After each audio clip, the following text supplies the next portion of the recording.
Mr. Cohen has cooperated. So what happened today is that Michael Cohen, President Donald Trump's former fixer and longtime attorney, appeared in a courtroom in New York and pleaded guilty to lying to Congress about the extent of a deal that the president's company, the Trump Organization, was planning to do to build a Trump Tower Moscow during the 2016 presidential campaign. Cohen lied about the extent of his conversations, not only with people in the Trump Organization about this deal, but that they went on a lot longer, further into the campaign than we previously knew.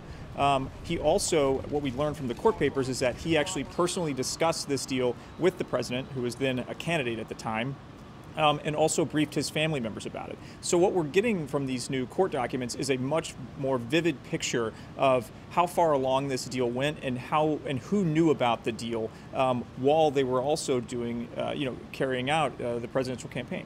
The president is acknowledging that this was a deal, and we've known that there was a deal. Michael Cohen disclosed that this deal existed and that there were talks about this building that would be built in Russia. But the new part of this is that the president's personal involvement in it and how much he knew and when. And also, if we're looking at kind of going forward, that Michael Cohen has cooperated extensively with the special counsel's investigation. One big issue now for the president is that he recently provided written statements to questions about his interactions with Russia, his campaign's interaction with Russia, that could have touched on this subject. We don't know for sure, but if there's any inconsistency between what Mueller says is true in these court papers based on their evidence and what the president says, that could be a problem for him. So what we knew about Michael Cohen before is that he had pleaded guilty to a number of different crimes, including campaign finance violations related to hush money payments that had been paid on the president's behalf to former Playboy model and also Stormy Daniels, a porn star.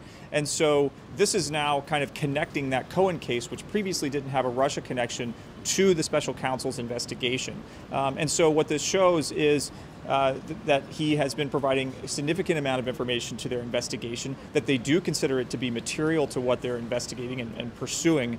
And so I think that we're just scratching the surface right now about what Michael Cohen may have told them. It's really hard to tell now kind of where this goes. What we're able to see is that it's not just about Paul Manafort and his business deals. It's not just about Michael Flynn and lies that he may have told or that he did tell about his interactions with Russia, that there is a very active investigation, criminal investigation into whether or not there was contact between Trump associates and Russians during the 2016 campaign. And while this doesn't have anything directly to do with collusion or any question of that, this does show that someone who was a high-placed official at the Trump Organization, very close to the president, was discussing a business deal with even officials in the Kremlin during the time where the president was, leading a very public campaign for office.